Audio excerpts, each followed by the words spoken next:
বাংলাদেশের উপকূলীয় অঞ্চলে জাল দিয়ে চতুর্পাশে বেড়া দিয়ে কিভাবে মাছ ধরা হয় সেটাই আজকে দেখাবো। এই সমস্ত জালে পাওয়া যায় বড় সাইজের কোরাল, বোয়াল, শিং, শোল, গলদা চিংড়ি থেকে শুরু করে আরও অনেক প্রজাতির মাছ।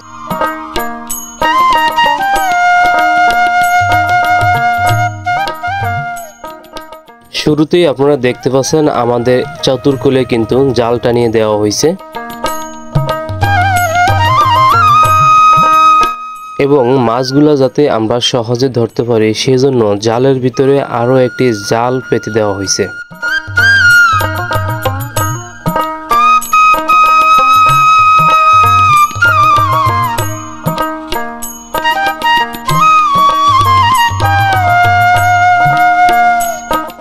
অপর দিক থেকে দুজন লোক আপ্রাণ চেষ্টা করছে মাছগুলো সবগুলো যেন একসাথে জালের ভিতরে নিয়ে আসা যায়। আবার মাঝে মধ্যে তাদের হাতেও ধরা পড়ছে অগ্রিম কিছু মাছ।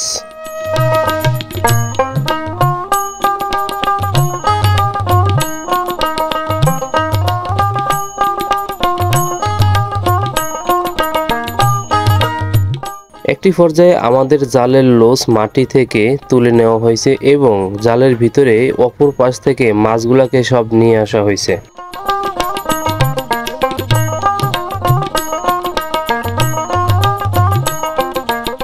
এখন দুজন লোকের কাজ হচ্ছে এই জালগুলোকে ধীরে ধীরে ছোট করে আনা এবং জালের ভিতরে আপনারা দেখতে পাচ্ছেন দুটি জারা দেওয়া আছে।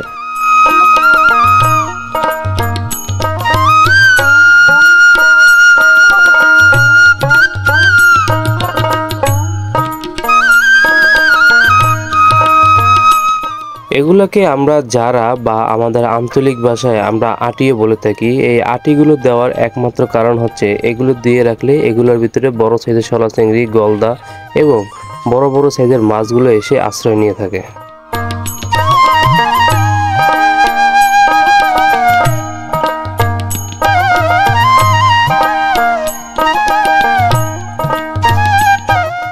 তো প্রিয় দর্শক, আমরা বেশি আটি দিনে আমরা শুধু দুইটা আটি দিছি জালের মধ্যে, যাতে আমাদের দুইটা আটি দিয়ে মাছ ধরতে খুব কম সময় লাগে এবং সম্পূর্ণ মাছ যেন আমাদের দুইটা আটির ভিতরে চলে আসে।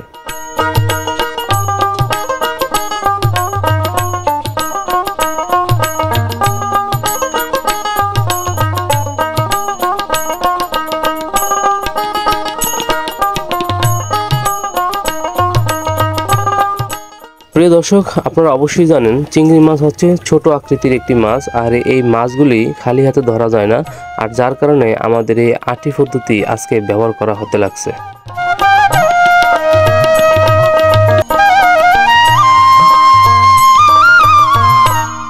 যাই হোক প্রিয় দর্শক, আমাদের আটিগুলো তোলা শেষ, আর আপনারা দেখছেন আমরা সম্পূর্ণ মাছগুলোকে একসাথে নিয়ে আসছি।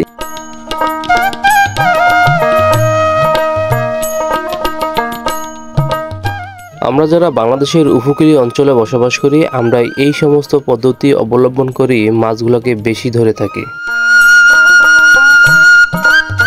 তো গাইস, আমাদের এই পদ্ধতিটা আপনাদের কাছে কেমন লাগছে এবং মাছগুলো আপনাদের কাছে কেমন লাগছে তা অবশ্যই কমেন্টের মাধ্যমে জানাবেন। নদীর এক পাশে জাল বসিয়ে এবং তার ভিতর থেকে আরও একটি জাল দিয়ে আটি থেকে চিংড়ি মাছ ধরার পদ্ধতি